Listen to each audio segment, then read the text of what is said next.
Okay, so well, welcome everyone then to this VPH Honorary lecture. So that will be given by Merryn Tawhai, so from Auckland Engineering Institute of Auckland University. And so that's a real pleasure that Merryn so accepted to travel from so far, so to be here among us. So Merryn is the deputy director of the Auckland Bioengineering Institute, and so she has worked on multi-scale modeling on the lung, and so coupling. I think whatever can be coupled has already been coupled by Merryn and the lung. So that's simply impressive, and so not only theoretically speaking and from a computational point of view, but so also was a very strong link so to clinics and to patient-specific modeling. So it's a real honor then to have you here, so presenting so in person than this work. So thank you for people also who are remotely connected. So what we will do is that so Merryn will give her talk. Just for the people who are remotely connected, just use the chat, type your questions. And then at the end of the talk, so we'll then read the questions, and so Merryn will be able to answer, and then you will hear her answers. And then we'll give so the words to the people who are here in the auditorium. So that's it, Merryn. Now I leave you the word. Okay, thank you. Would you mind? Yeah.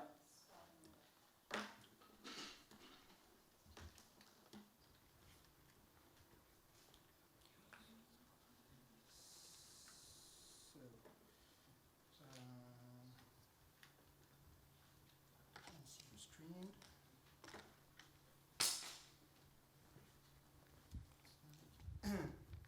No webcam anymore.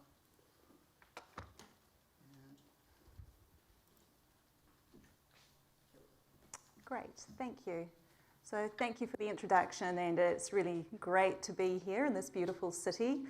Great to have the opportunity to come and introduce you to the work that I and my group have been doing for the past 20 or more years since I started my postgraduate studies.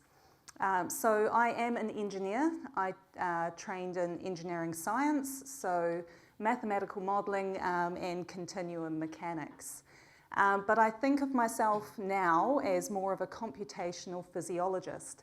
So I use computational models to understand the physiology of the lung, and I do this very much in a clinical context. So I work very closely with a number of clinicians across the world, particularly radiologists, to really try to understand the information content in imaging using our computational methods. So all of my work, I started off modelling one very small aspect of the respiratory system, and I've kind of built up to model what I think are all of the key functions within the lung and the wider respiratory system. Of course, there's a lot more to do, although I have had somebody ask me a number of years ago, sort of like, well, so you've modelled the lung, what next? Without appreciating that there's a whole lot of problems still to be addressed. So if we think of globally issues that relate to respiratory health, exposure, so increased levels of pollution, and this includes our deliberate exposure to cigarette smoke, which of course has been a problem for many, many decades, but now with the introduction of e-cigarettes, which have toxicity as well, we potentially have a new generation of respiratory problems associated with that transition from cigarette smoking to vaping. We have an ageing population, so in our developed countries in particular, people are getting older, are living into much older age, and this brings with it a burden of chronic disease, but it also brings a responsibility to understand normal physiology in older people. And this is very, very poorly described for the lung, I think, in particular. And we have people are getting bigger, people are getting heavier, and that does impact on lung function as well as other functions in the body. So for example, there is obesity-related asthma. So we know that people who put on a lot of weight can develop asthma that goes away when they lose weight. So we do have people developing respiratory problems just associated with increased weight. So these are problems that aren't going away, and we need to be doing something to address them. And our computational models and quantitative analysis can play a role in this. So if somebody is suspected of having a respiratory disease, the first line of diagnostics, the first approach will be for that person to have pulmonary function testing done. So measuring their lung volumes and capacities, forced spirometry, so how forcefully and rapidly can they expire air from the lungs, and some measurements of gas exchange. But we know that these measurements are quite inadequate. They're inadequate in terms of giving us any confidence about the effectiveness of drug therapies, for example. So they're quite insensitive in terms of understanding whether somebody has a specific lung disease or if they're having an improvement in lung function. There's also a very poor correlation with imaging. So for the lung, we typically can't use standard MRI to image lung tissue, but we can use CT, which of course has a radiation burden. So CT is not always prescribed in individuals. But when we do have CT, it doesn't necessarily correlate with the degree of lung function impairment according to pulmonary function tests, and vice versa. We can have really bad looking CT, great pulmonary function tests, and the other way around. So there's a lot of unknowns there in terms of the structure-function relationships going from what we see on imaging in terms of structure to how the lung actually functions. Now, developing a better understanding has been hindered by a lack of quantitative tools with which to examine the lung. So the field of respiratory physiology is littered with mathematical models.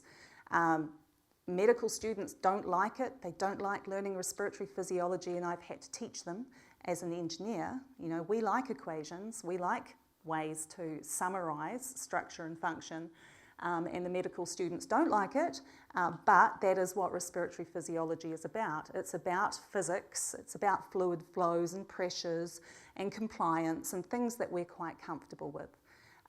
So there are a lot of sort of little mathematical models in respiratory physiology, but they tend to be very simplified because they're just trying to represent concepts to understand lung function.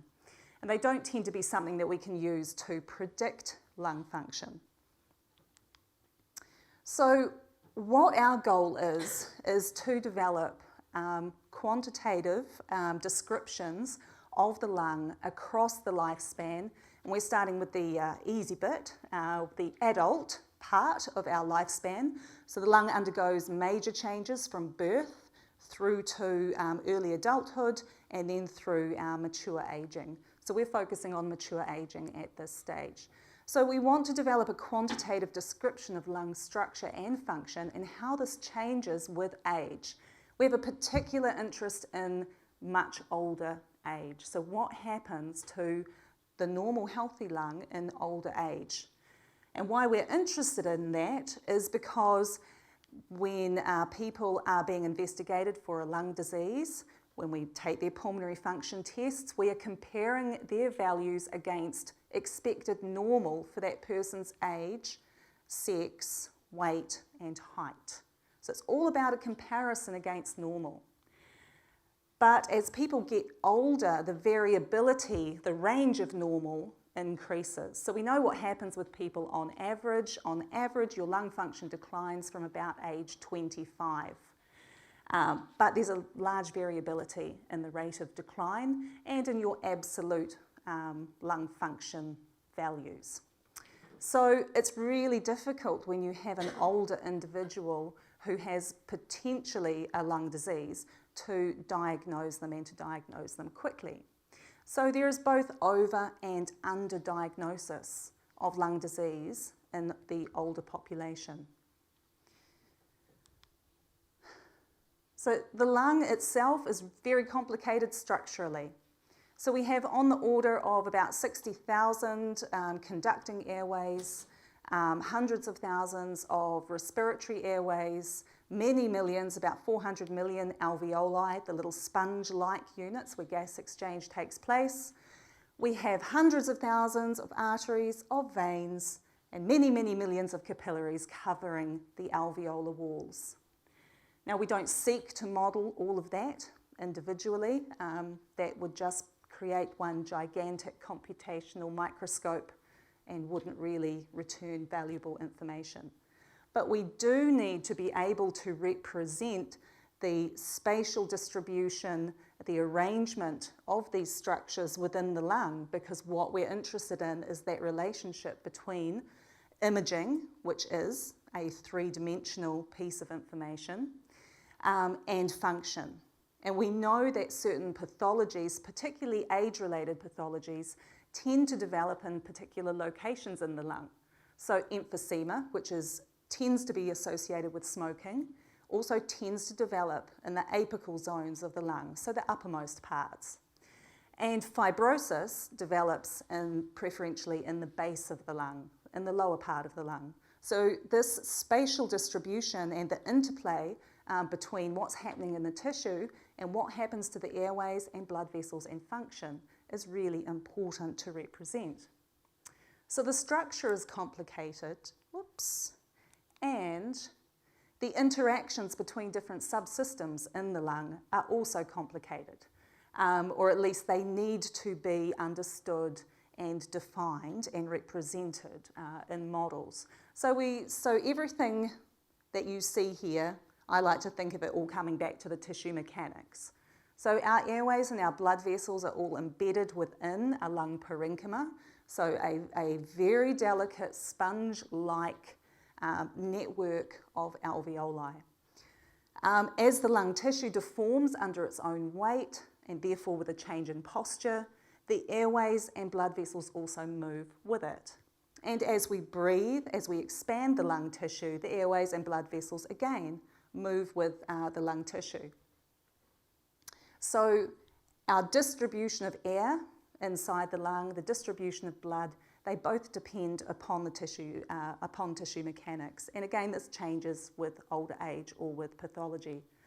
We also have control mechanisms that help to try to match up the amount of blood and air that is delivered to each gas exchange surface, so that when something goes wrong, there are some feedback mechanisms to try to retain sufficient matching. So our overall framework that we've developed for this includes our structure-based finite element models, soft tissue mechanics, models for perfusion and ventilation, and regional and total gas exchange. So this is really sort of our key functionality that I'll take you through today. And in each case, we'll just be looking at a different example of where we can use this modelling framework. So when we have this framework, there are a number of applications, so things that we're actually working on at the moment. So we take as our inputs patient or subject, volunteer subject data. So that includes physiological data, so pulmonary function test information and anthropometric data. Imaging, so we take volumetric CT if that is available, or we will use other imaging as well. Population data, so information about rates of change of certain things in the lung, typically with age. Experimental data, so across a range of animal studies or interventional studies in humans. We have our model in the middle, and then we have specific applications, for example, in the intensive care unit, understanding some of the ventilation protocols that can be implemented, the effect of radiation treatment for lung cancer, and so on. So first, let's just take a look at structure. So if we just create a finite element model of the lung, what can we do with it? So by this I mean just of the lung's shape. So unless we're born with some congenital abnormality, we all have two lungs. Or you might have had a lung removed for some particular reason. Typically we have two lungs. And typically the right lung is divided into 3 lobes, the left lung into 2. The lobes are each surrounded by a pleural membrane, and the lobes are relatively free to slide adjacent to each other. And this is an important aspect that we'll come back to later. So there's a couple of ways that we can model the structure of the lung, so just the shape. So we can just use an unstructured mesh, which is really easy. We can take off-the-shelf software, or we can just get some open source software and create an unstructured mesh pretty easily, assuming that we have a reasonable image segmentation, so segmentation of the lung surface. And along the top is just a very typical example. In this case, this group is interested in simulating tumour motion to assist with radiation treatment for lung cancer. So there are some advantages in this approach. It's fast, it's easy, it's well understood how to do it. But there are also disadvantages. It does create a very large mesh. There are some issues with implementing contact constraints, which I'll talk about how we use that later. So a contact between the lung and the chest wall just becomes a bit tedious if you try to use this sort of mesh. What we use are high order meshes. You can see there are far fewer elements in this mesh, on the order of about, I think, 40 elements compared with hundreds of thousands to millions for a correctly structured, unstructured mesh. So advantages, this is a relatively small mesh. It can be easy to construct once you have an initial template set up. And each node can correspond to an anatomical landmark or pseudo-landmarks. And this is a real advantage if you want to do what I'll show next, which is a shape analysis. So ideally, we would have each node in this mesh at a unique material point that we could identify on each subject. Unfortunately, the lungs don't have many unique points that can be identified, so we have to place pseudo-landmarks between distinct anatomical landmarks. A disadvantage is that you do require very good mesh design to be setting up a high-order mesh like this. So how are we using this? Well, as I said, we want to quantitatively describe the lung over the adult lifespan. So we've been taking data, in this case from 90 subjects aged 20 through to 93 years of age, all healthy with no previous respiratory or cardiac disease, never smokers, and no exposure that we're aware of to chemicals or dust and so forth. So we're taking these very healthy individuals and we CT scan them and we extract the lung shape, and then we're doing a principal component analysis to derive a statistical shape model to represent the average shape of this cohort and its principal modes of shape variation. So we have equal numbers of male and female in this model. So one of the first things that we looked at with this, and remember this is just a simple shape model as far as we're concerned, this is kind of the simplest model that we've actually looked at, and it's also the most recent. So what you'll see in the literature are descriptions, various descriptions of sexual dimorphism in the lung. So that in terms of airway size compared with lung size, that women apparently have smaller airway size as a proportion of total lung size compared to men. Meaning if I take a man and a woman and they both have exactly the same lung size, the woman will have smaller airways. Therefore, higher airway resistance and potentially some association with development of pathology. Some of that has been refuted by other groups, so there's quite a bit of debate about whether this truly exists and to what degree. But a more recent study has suggested that we have sexual dimorphism in terms of lung shape, so that men and women have different shaped lungs. So it's somewhat intriguing. So if we do a PCA, take our PCA, divide it up into our female and male. So we have our first principal component, which as a reminder contains the highest proportion of our explanation for shape variation, and so on down through into our second, third and fourth modes. You can see that there appears to be a difference with female and male, and less so here and none here. But this is if we include size in the model. And remembering, men tend to have a larger lung than women. So if we take size out, what we find is no difference between between men and women in the principal shape modes, except for way down in principal mode 4, principal component 4. But here it actually turns out that this is more strongly associated with lung size per se.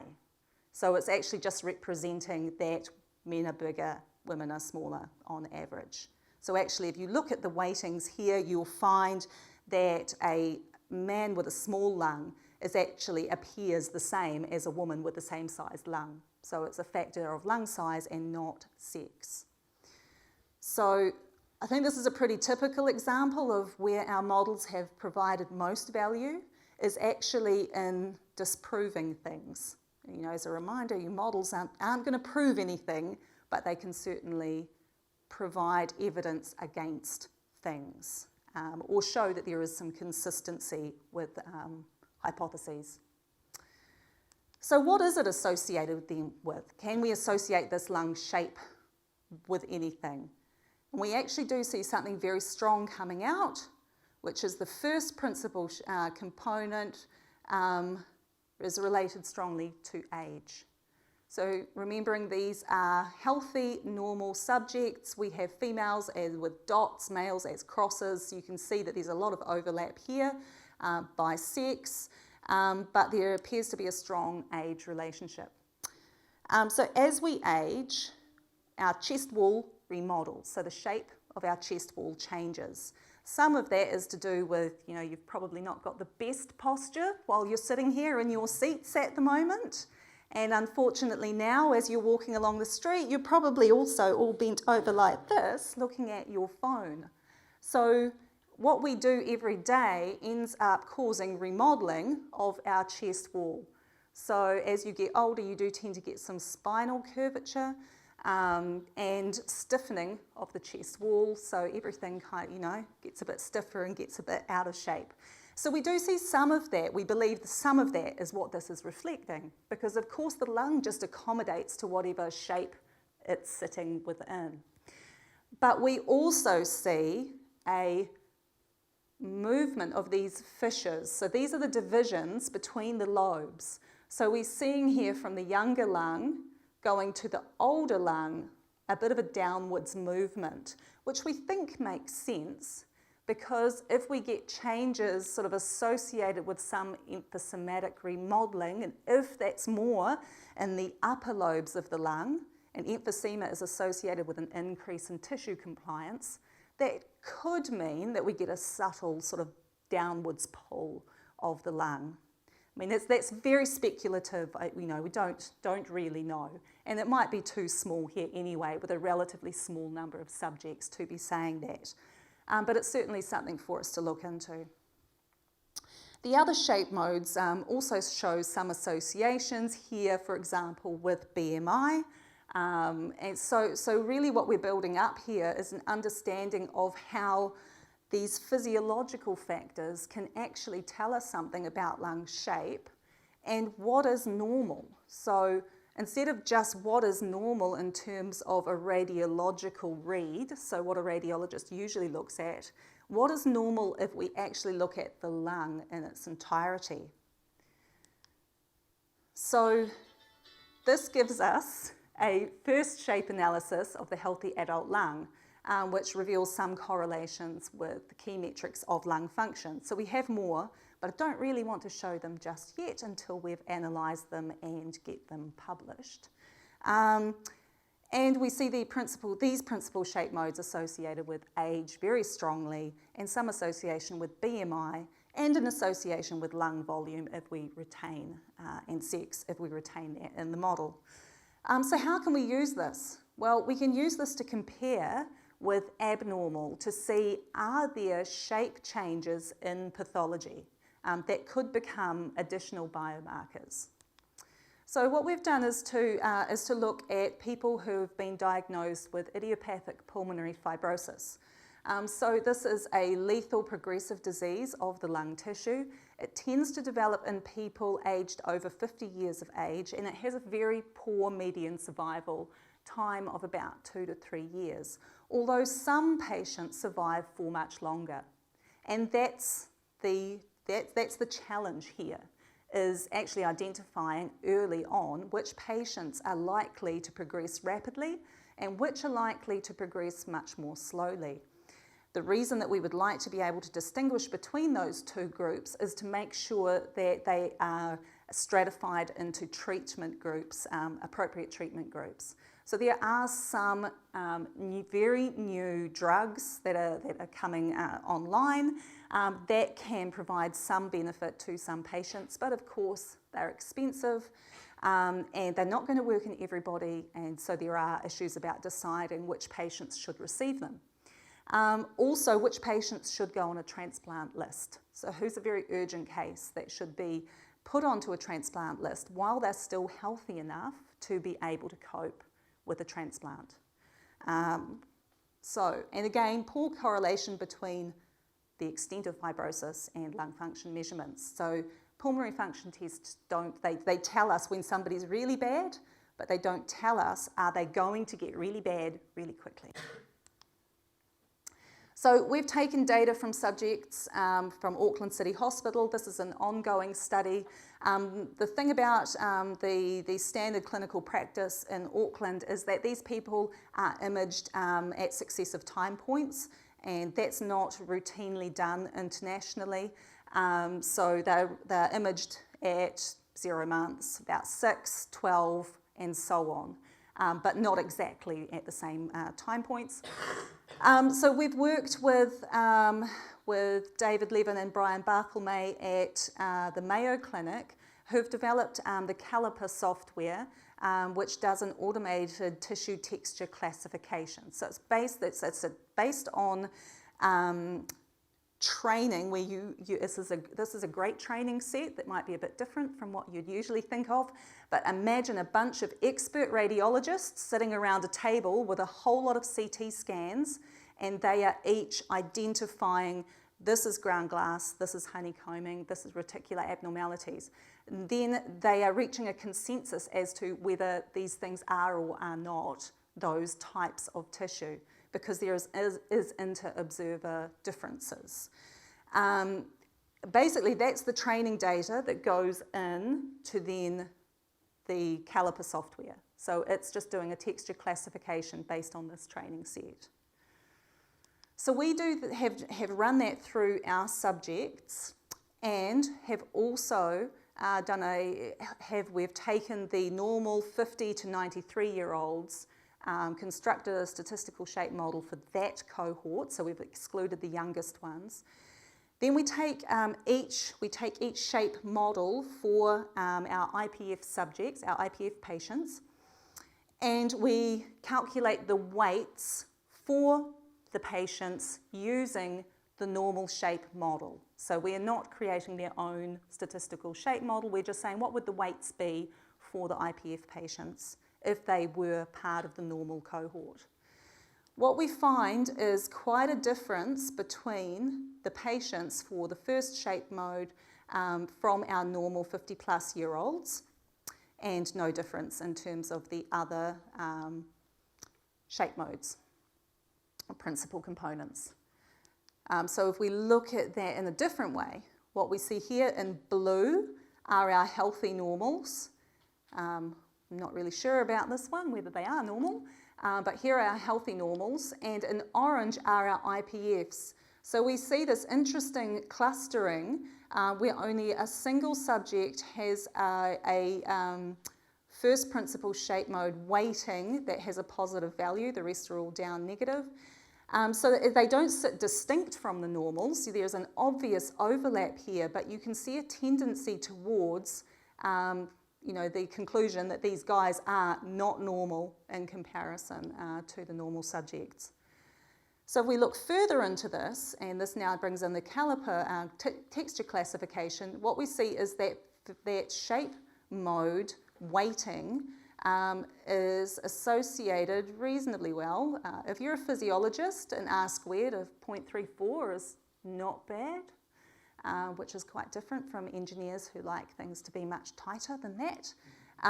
So we have an association between this weight and the percentage of fibrosis or this tissue abnormality in the lung. So we are seeing that the development of this pathology is having a clear impact just on lung shape. So this is a potential additional biomarker because it's associated with the severity of this disease. So it's something additional for us to be including in the diagnostic suite. So we provided the first evidence for a difference in lung shape in IPF. This hasn't been looked at before, which it seems pretty simple. This could be associated with more chest wall remodelling, or it could be, again, that fissure displacement, because we know that we get more fibrosis developing in the lower lobes. So these lobes become stiffer. There's more elastic tissue being laid down. So again, a fissure displacement. It's associated with the extent of fibrosis, and we think it's a possible consequence of a accelerated systemic ageing. So there are some more research questions and some potential clinical relevance. So this leads us nicely into tissue mechanics, because we're talking about a disease of the lung tissue, a disease that changes the regional tissue mechanics.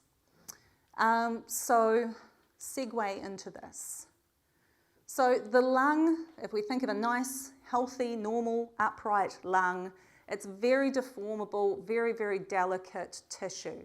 So our lung tissue deforms under its own weight and as we change posture. So somebody who's lying supine in a CT scanner will have a different distribution of their lung tissue than if they are upright in their usual functioning posture.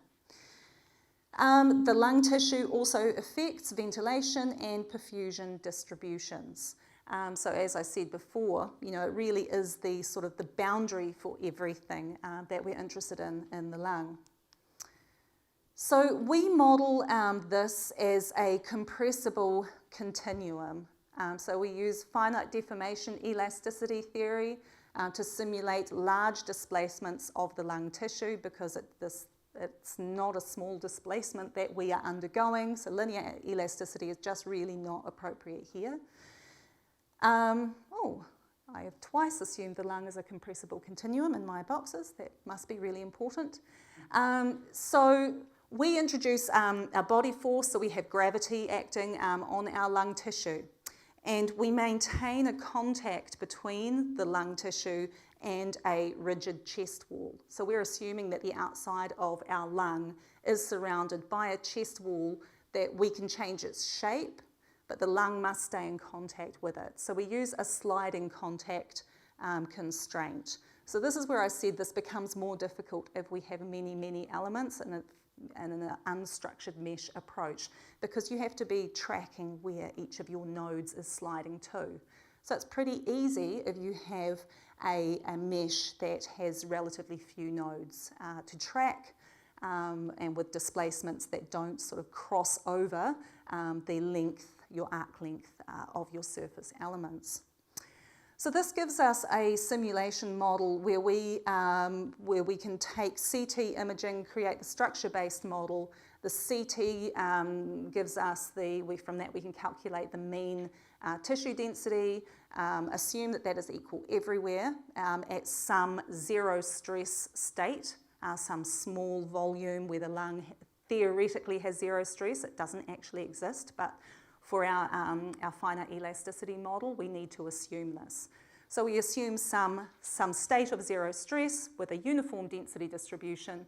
We expand our lung up to its functioning volume, introduce contact with this rigid chest wall, change the chest wall shape if we need to, because we know it changes between supine and prone. This is imposed from what we see from CT imaging, again, supine or prone. And then we add on the gravitational force. So we can simulate the gravitational deformation of the lung tissue. And then we can also simulate expansion up to total lung capacity, functional residual capacity, so our end inspiratory and end expiratory volumes. And I think that's all of them. Right, so people always ask about validation. And of course, the lung, as I said, it's very complicated and we cannot validate every single thing, every single aspect of our models. But what we can do is to do as much comparison against data that we can. And there's debate as to whether we can call this validation or it's a consistency of the models with data, is probably a safer description. So we have compared our prediction of tissue deformation here in supine against many subjects, so you can see an overlay of the CT data and of the model, total lung, left lung and right lung.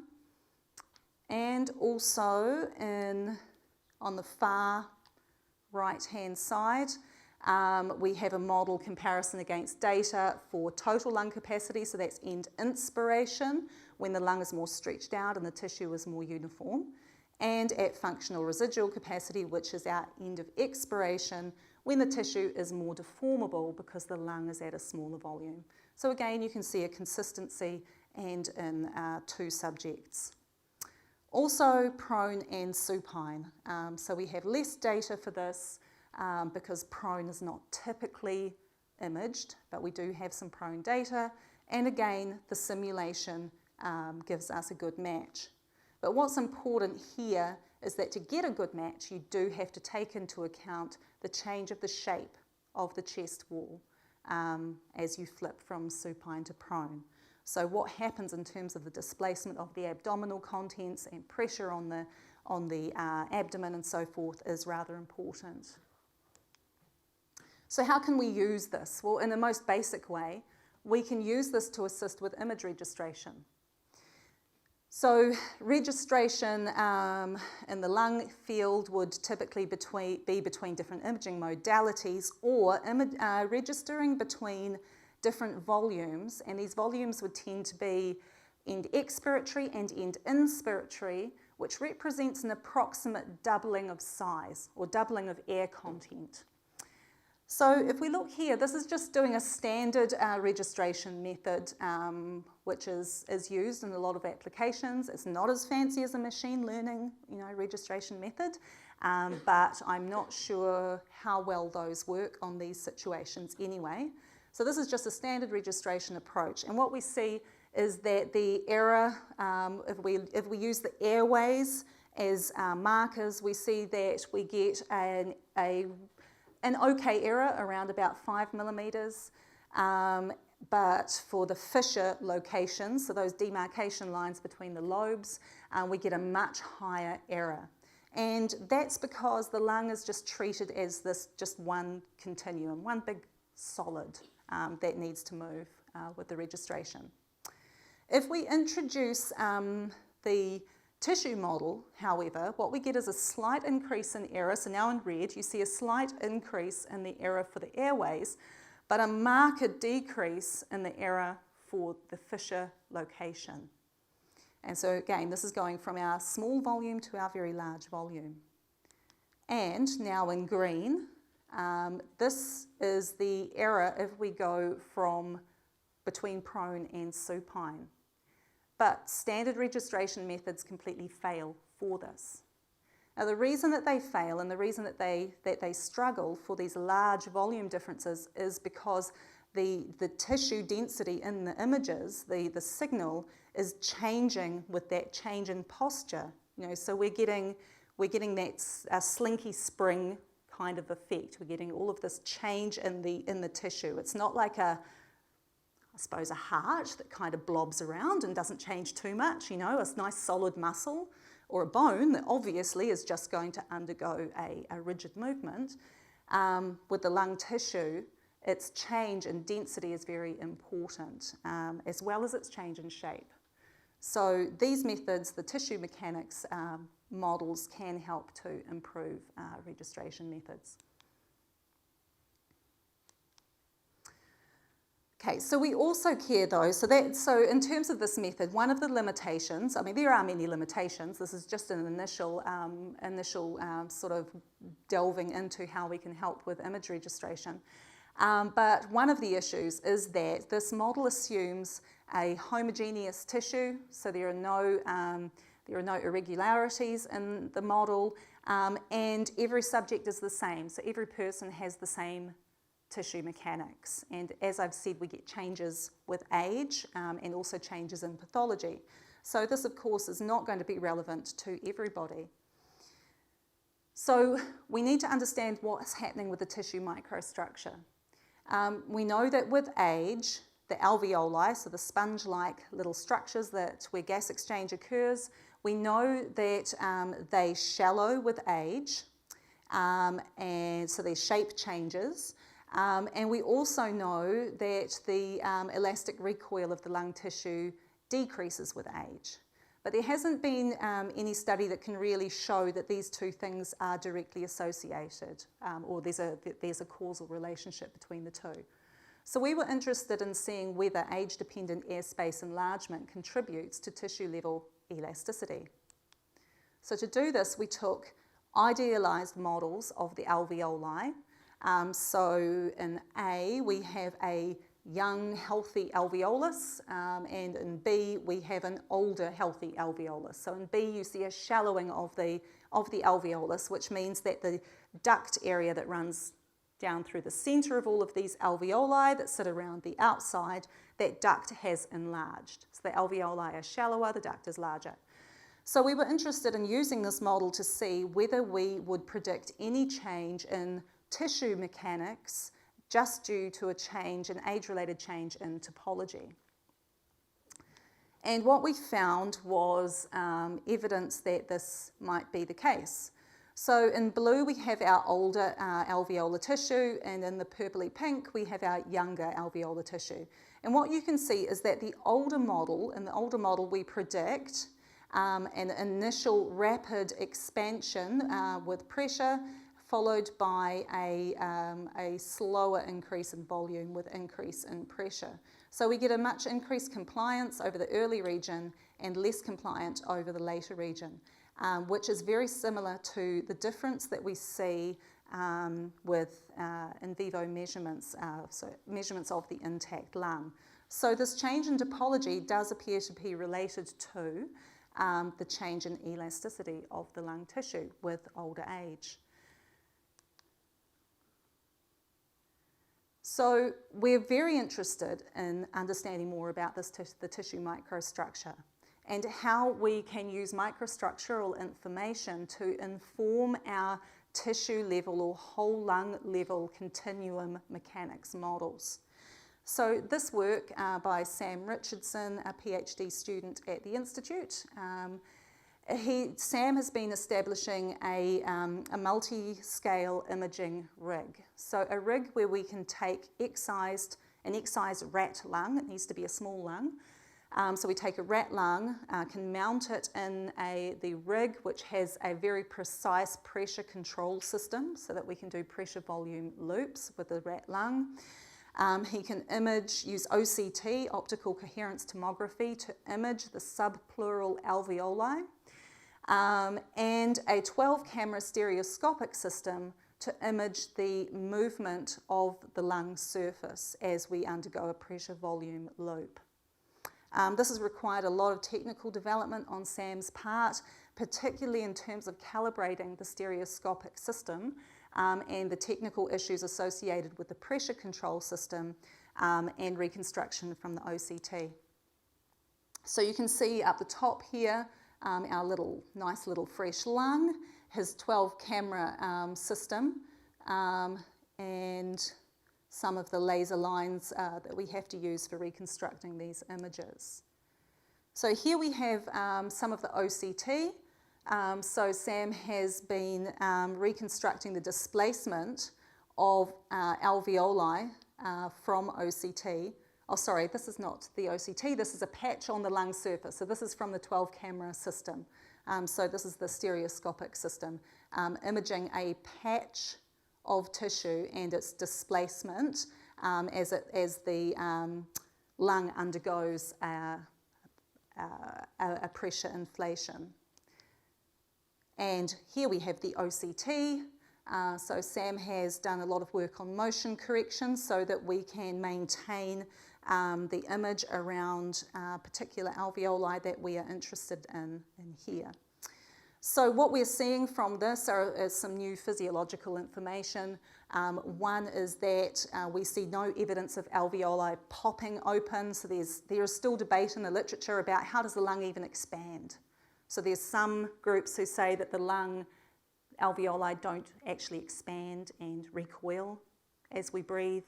They say that it's alveoli popping open and then alveoli closing, and then popping open and closing, which doesn't seem to make sense from an energy sort of point of view, but that's what one school of thought is, and there are others of us who think that alveoli actually do expand and contract, and that the opening and closing is more of an abnormal phenomenon that you see at very low lung volumes. So we don't see any evidence here of an increase in the number of these black holes, which are the centres of the alveoli. So how are we using this information? And we also micro-CT to give us microstructure from these same specimens. So how we are using this information, or at least plan to use this information, is in a multi-optimization approach, which our group at the Institute has also used for skin and for breast tissue, to take microstructural information and use this along with that more macroscopic deformation, and from that derive stress-strain relationships. So that's still ongoing work.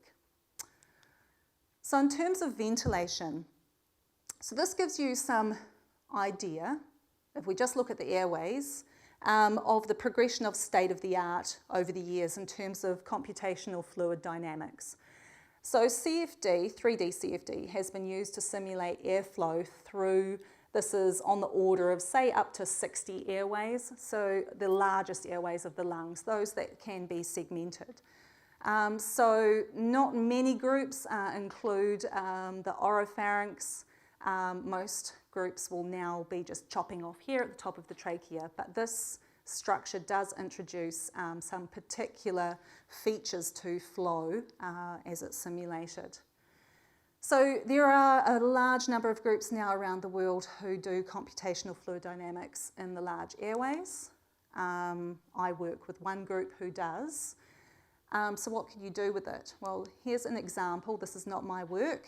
This is from another group who have been using CFD to predict airway resistance and have been publishing alongside clinical trials, so alongside drug trials, and saying that airway resistance is a biomarker that can be used. It's a more sensitive biomarker than other indices, then it can be used in terms of patient outcomes or to predict patient outcomes. But there's some issues with this. So if you think about a CFD like this, it's very sensitive to the accuracy of your segmentation. If you do a bad segmentation, you get a bad mesh, you get a bad CFD prediction. It's also dependent on the operator and dependent upon which off-the-shelf software you choose to use. Different CFD softwares have different turbulence models built into them, and you could choose a number of them. And unfortunately, in the literature now, especially when you see modelling starting to get into the clinical literature, you see people forgetting to tell you what the details are of their models. because perhaps the reviewers are clinical people and they don't really know or care about the modelling details. But as modellers, we know it's really important. We know that if you didn't include a turbulence model at all, or you chose to do large eddy simulation, you are going to get a different result, and that's really important. And it's not clear that this sort of model actually adds any value in addition to the imaging. So bearing in mind, if we have a Poisson flow, we would have resistance is proportional to the fourth power of our radius of the airway. What that's telling me is the radius of the airway was the thing that was important. So the most important thing here would be getting a really good segmentation. So telling us something about the dimensions of the airways rather than about something that's kind of uncontrollable, unknown, and non-specific. So a message would be very careful about what you put your effort into and be clear that you're adding value with your modelling. So this is just, should have been before that one, so this is just some of the work that I do with Qinglong Lin at the University of Iowa. So it's just pretty standard now to be able to do these sorts of simulations. But those are just a small number of airways in the lung. As I said, on the order of, say, 60, 100 airways, but we have about 60,000 conducting airways. So what about the rest of them? And what about the boundary conditions? So the CFD models have to assume pressure, flow, or velocity at their outlets. And here we can see that depending upon which boundary condition we choose, we are going to get a very different flow in our model. So what actually determines the flow distribution in a normal lung is the expansion of the lung tissue. It's the lung elasticity. So if I have a normally elastic lung, it's actually the tissue that determines, the tissue expansion that determines the flow distribution. Airway resistance has to increase massively before we see it having any impact on flow distribution. So it's really important to put a lot of airways inside a lung model. And so that's what we have here. So we have to have methods to be able to model the airway geometry. Here we have our volume filling branching algorithm that we use to create models of the airway geometry in any individual. So we can do this for human or for animal. And we use this as a computational domain to solve equations for ventilation distribution and gas transport. So we couple that to elastic tissue units at the periphery of the lung. So we have each of the approximately 32,000 elastic acini. So we're solving this as a full coupled problem. So one way that we have taken this is to introduce a multi-scale approach to understand, well, what actually happens to ventilation distribution in asthmatic bronchoconstriction, so an airway hyperresponsiveness, or which is a hallmark of asthma. So there, a while ago, there was a collaboration between myself and a large group of investigators from the US, Canada and New Zealand under 2 successive NIH grants to develop this model. So we were going all of the way from the cellular and molecular level through tissue and up to the organ level. So one of the things we were interested in is what determines these ventilation defects that you can see on hyperpolarized helium imaging. So here you see in black where there's not a lot of air getting to these parts of the lung. And possibly this, the naive thought would just be that it must mean that airways are completely closed off that lead to these parts of the lung. But that's not necessarily the case. It could be that actually there's partial closure. It could be that it's partial closure in many airways inside these clusters, partial closure of a large airway leading to those clusters. So what we did was to put together our organ level models for tissue mechanics and ventilation distribution. So we can take elasticity information sort of during cyclic breathing from the organ model. That goes into a tissue level model which provides a force balance across the airway wall, where we have a ring of airway smooth muscle, where this smooth muscle cell model has calcium dynamics, and we have our actin-myosin force development down at the molecular level, with feedback up into the tissue and up into the whole organ.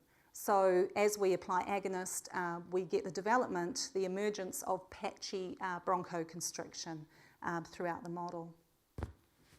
So my colleague Graham Donovan, who we worked together on this grant, but Graham took this further, so this is independent of my work, but Graham wanted to understand bronchial thermoplasty. So this is a therapy for asthma, for very severe asthma, that has been performed on what is still a relatively small number of patients, and that's partly because it's not understood exactly how this works. So basically it's thermal ablation of the airway smooth muscle in the wall of accessible airways. So really just some of the largest airways that are accessible externally with a bronchoscope. And some people get a lot of benefit from it, but it's not understood why. Given that asthma, so bronchoconstriction is supposed to be sort of more prevalent in the periphery of the lung, so how could just impacting a few upper airways have an effect on this entire distribution of airways? So Graham used this multi-scale model that we developed to look specifically at bronchial thermoplasty, doing sort of a virtual approach. And what he found was that by ablating a few of these larger airways, it effectively caused a propagating effect down to the smaller airways. So if you ablated the large airways, so reduce the airway smooth muscle layer thickness, as you apply agonists, so as you try to cause constriction in these airways, the lack of constriction in the upper airways also means that the lower airways struggle to constrict. And so there is more of a normalisation, a renormalisation of ventilation. It becomes less patchy. So that was a pretty cool emerging outcome from all of this effort that we put in to develop this multi-scale model for asthma. In terms of perfusion, so when you think of the lung, you typically think of airflow, but of course you're not going to get oxygen to the tissues of your body without perfusion. And the pulmonary circulation is arguably more complex than the ventilation side of the lung. So in terms of the structure, this is a beautiful multi-scale system. So we have our large airways, our large arteries and veins, where we assume that blood is a Newtonian fluid. And then once we enter the gas exchange region, where we have capillary networks running over the surface of the alveoli, at that microstructural level, everything kind of changes. So at that level, blood is more like a two-phase fluid. So the red blood cells and the plasma act quite distinctly from each other, and we also have quite a structural change. So we have these capillary sheets that are rather dynamic. They can recruit and de-recruit. So at any time you would typically have a large proportion of your capillary beds de-recruited in your lung, but they might dynamically recruit at some stage, and they will certainly recruit if you maximally exercise. So we have to be able to represent that in a model. So we have developed what we call our ladder model. So this was work done by me and my former postdoc, but now colleague, Alice Clark. So we developed this ladder model structure it's very important to take into account if you're going to try to simulate the full pulmonary circulation, because you need a model. So here we have basically arterioles coming in, a capillary sheet that blood can go across and then exit through a venule or carry on through another arteriole and so forth. So it's like both a series and parallel structure. It's really important because the lung needs to have and must have represented in a model this ability to both distend and recruit the capillary bed. So what this gives us is a model where we only have to specify the inlet and outlet boundary conditions. So either the pulmonary artery pressure or cardiac output and left atrial pressure, and those are the only boundary conditions that we specify in this model. The rest of it is fully connected and fully embedded inside our lung tissue. So however those are parameterized, that's how the model runs. And we more recently, so that model the first model is just a steady state model. I say just, but that's usually sufficient for what we're interested in. We've also more recently implemented a time-dependent pulsatile model. So once we have both perfusion and ventilation, what that gives us is a ventilation perfusion distribution to each of our individual acini throughout the lung. And when you have both blood and air, the quantities that are delivered to the gas exchange surface, you can then also solve for gas exchange. So we can predict the oxygen or carbon dioxide partial pressures throughout the lung. Once again, a comparison against the literature. There's not a lot of literature that we can compare against for this outcome of the model, but the model does compare well. And as I said, a spatial distribution of oxygen and a comparison against the very sparse literature, 1969, that we can compare against. Right, so how can we use that? So we've used this model to look at inter-subject variability in symptoms in acute pulmonary embolism. So the condition where blood clots are occluding the pulmonary arteries. The risk with this is right heart failure. So people can, if the right heart is usually a pretty low pressure chamber because the lung is a low pressure system. But if you massively increase pulmonary vascular resistance by occluding a lot of vessels, the right heart has to work very hard, much more than what it is designed for, and it cannot sustain a high level of work. So again, our work is about inter-subject variability and trying to stratify patients into high and low risk groups. So putting everything together that you've seen, tissue mechanics, ventilation distribution, perfusion distribution, both under baseline conditions and when emboli are introduced into the pulmonary arteries, and simulating gas exchange. So we're doing all of that here. What we're doing is maintaining baseline cardiac output and baseline minute ventilation. So we're assuming that this person here, now with blood clots in their lungs, we're going to assume that their heart rate did not increase when these blood clots are put in their lungs, and their breathing did not increase. We know that's not actually true. There is a normal cardiorespiratory response in these patients, but we're going to suppress that in the model. And what we find is that our prediction of, in the top right-hand corner, in our prediction of the decrease in arterial oxygen that these people would have had if they did not have a cardiorespiratory compensatory response, strongly correlates with the estimated systolic pulmonary artery pressure, which itself is an indication of right heart dysfunction. So what we are seeing is that the normal cardiorespiratory response is really going to be indicating the level of avoidance of hypoxia. So of course our heart is going to beat harder, our lungs are going to breathe faster to try to renormalize the oxygen.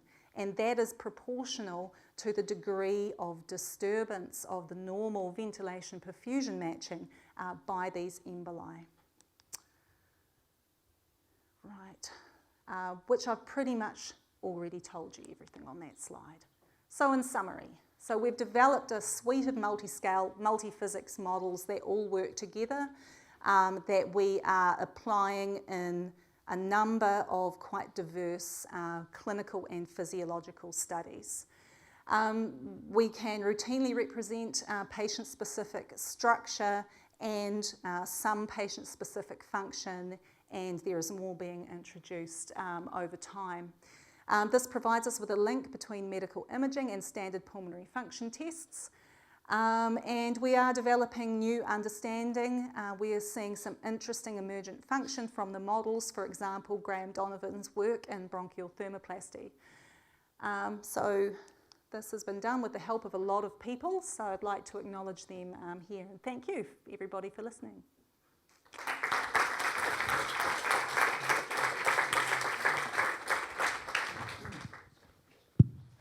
So thank you very much, Merryn, for this very nice talk. So I'll put the webcam on and read if there are some questions from the audience. In the meantime, Jerome, we can maybe start with some questions here. Maybe I can start with the first question. In your first part where you looked at the shape analysis of the lungs and said that with fibrosis, with the development of fibrosis, you see shape changes, regional shape changes. How much do you think is that related to the changes in the shape of the heart, which then obviously influence the lungs? With higher pressures, obviously you get right ventricular dilatation. And how much would be their intrinsic lung changes? I think that's really interesting, and we haven't thought about actually what's happening with the heart at all, I must say. But it's a very interesting point. I think, though, that in these patients that it is more associated with the lung shape change than heart change per se. One of the things we're really interested in is exploring more about some of the vascular biomarkers that are becoming or being suggested to be important in IPF. So there's suggestions that there's a change in pulmonary blood volume, and that could be associated with development of pulmonary hypertension. But at the moment that there's the link is too weak, so that it's not clear that there is a link. So given that, I suspect that in these patients that any cardiac change might be too small. That's what I suspect. I think that'd be. I think right ventricular changes might be I rather think, big, but I'm not sure, but we could certainly go and look at them. Thing. Absolutely, absolutely. Yeah, we can certainly go and because it's something we should do is actually just go and measure the RV dimensions. And partially related to that, of course, since we're in Barcelona with some famous sports clubs, we're actually doing quite some athletes research also here in Barcelona. And one of the things that you see is that when you look at individuals, whether it's athletes or not, you see a very big change or a big difference in how the pulmonary pressures are increasing with increasing exercise, so with increasing volume going through the lungs. Mm-hmm. And one of the things is that we and others have been doing studies with bubbles where you inject kind of small air bubbles in the venous circulation, and what you see is that some people are able to shunt these bubbles, which are tens of micrometer large, so much larger than red blood cells. And some are able to shunt it during exercise and some not. And there's still the big debate amongst the cardiologists whether this is like dilatation of some of the smaller vessels or whether it really is like recruitment of larger vessels. Mm-hmm. So whether it's like capillary changes, like you say, like you recruit capillaries, yes or no, or whether it really is like getting much bigger arteriovenous shunts or some other type of shunts. Yeah. Have you any possibility to look at that with the model, or did you try it out? Or? So you're talking about what is a very controversial area amongst respiratory physiologists, and you should watch out for what will hopefully be accepted soon paper from Peter Wagner and Sue Hopkins, who are addressing this. So they have done some additional experimental work, and that hopefully resolves, well, it probably actually just adds more controversy to the field. But you can't yet elaborate on the results, or? Sue's told me all about it, but my brain is a bit like a sieve at times. But certainly in terms of the potential for recruitment of additional pathways. So when I showed this model here, I kind of glossed over when I said there's about 60,000 airways, but hundreds of thousands of arteries. If you consult any textbook, respiratory physiology textbook, you will see similar descriptions. You know, that each airway has an accompanying artery, but there are many more arteries than there are airways, which kind of seems contradictory. So there are off the arteries, we have these small lateral branches, supernumerary arteries. They are mentioned in brief in all of the physiology texts, and if it's mentioned further, it will be, and we assume they're not perfused under normal conditions. Now there's literally one handful of papers, experimental papers, studies that have looked at what these supernumerary arteries do. Alison Hislop's work from the 1960s, where she described them structurally, she described them as branching off and going immediately to the acini, immediately to the gas exchange tissue. But nobody who's done microstructural imaging that I'm aware of describes more than one arteriole coming into a pulmonary acinus. It might be that they're just not looking for them, but you'd think if there's a whole lot of blood vessels coming into one, you know, a unit that has one airway, somebody would describe it. So potentially they're actually some form of mysterious shunt, you know, that we don't know about. We don't know when they recruit, we don't know how they recruit, we don't know if they're important in this. You know, it's actually quite stunning that we have this massive anatomical feature in the lungs that none of us know how that works. Yeah, so that could be. I encourage everybody to look into supernumerary vessels.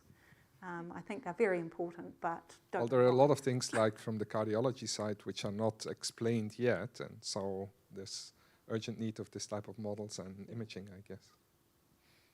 Any other questions? So no questions here from the audience. So we can continue here if there are more questions. Can use that one. So yeah, actually I'm wondering because then was the level of coupling that you have, and so was actually the capacity to predict and the mechanical factors, so from top-down approaches. So are you able then to explain specific locations, for example, for emphysema or fibrosis based on any possible mechanobiological regulation, heterogeneities? So in terms of the work in IPF, that's actually how we started in that area, is because one of the clinicians who we collaborate with came across a clinical review paper where they said that the preferential development in the posterior basal region of the lung must be due to increased shear stress. And she went, oh, it says stress, I'll give this to Merryn. And so we were very interested, you know, it's a mechanics problem, and thought, well, yeah, that would be very interesting to explore, but it just would have been so speculative for us just to jump in and start trying to, you know, pull things around and see whether there's a difference in that region. So we thought what we needed to do first, so this is what led us into the shape work, was we thought, well, actually, first we need to see, is there any sort of shape difference? Is there some remodeling in this region that we can quantify that might be, you know, indicative of, you know, of some sensitivity, or, yeah, I don't. So I think there's, you know, it would be nice from a mechanics point of view to think that there was something that we could postulate from these continuum models and say, yeah, there's some sort of shape difference in this individual or that individual that makes them more sensitive to developing fibrosis. Of course, the real answer will probably lie at the molecular level, that there's some difference in terms, you know, or genetics that and interaction with environment, but in this mechanical framework. So we probably don't have enough of that additional information included in our models, but I'm pretty conservative, although the things you see here look, you know, it looks ambitious, but remember that's 20 years of work. I'm actually pretty conservative with assuming or saying that we can do certain things because I like to be sure that what we do actually really is meaningful and isn't just a toy model. Yeah, because actually, so we have we have developed here some alveoli models. So and then when we run biomechanical simulation with these models, we actually nicely see how the principal stresses concentrate into the inner walls. Yeah. So basically, the walls that would be then expected to interact with inflammation and then foment incremental destruction when you have initial acute inflammation, then chronic inflammation in emphysema. However, if you think that you have the bag that generates uniform pressure within within the lung, because the alveoli are not connected to the pleura, so it becomes then difficult to think of any heterogeneity of this phenomena, unless maybe the particles, I don't know, somehow would be directed into specific area, or because of segmentation of the lung in different lobes. So maybe the alveoli might have some interactions among each other that then would be heterogeneous, all along the bag. So that's why I was actually asking this question, because at the very local level we can very nicely correlate the mechanics with what happens. But then at the organ level, that becomes not that evident. Well, it sounds like it's something we could talk more about. Sure. And just out of curiosity, what's the run time of like a full ventilation perfusion simulation? Well, unlike some of my colleagues, I like to run things really fast. So basically, if it doesn't run on my laptop, I'm not interested. So these models are not as big as you might think they are. And for a full ventilation perfusion, we're talking less than 10 minutes. Okay. So that's to reach like a pseudo-steady state. And that's full flow simulations, or? It's not, so that's not 3D CFD, sorry. When I'm talking about the ventilation model, that is a 1D model, so that's why it's... okay. Yeah, that's why it's nowhere near as expensive as a 3D. But the work that I've done with Ching Long Lin, we can take our 1D model and we can construct a 3D computational fluid dynamics mesh over any of the selected, so you basically sample pathways throughout the 1D mesh and create a 3D mesh to do a 3D CFD simulation, so that then we can do a 1D, 3D comparison, which we have done to ensure that the 1D models are representing the physics appropriately. So I'm all about the simplifications, absolutely, judicious choices. What can we leave out? What can we simplify? But you need to know how it all works together before you can say, well, this bit's not so important for this particular simulation. Okay. Any other question? So it seems that everyone is ready for the beers now. Very good. So then I would like to thank then, of course, thank you very much, Merryn. So for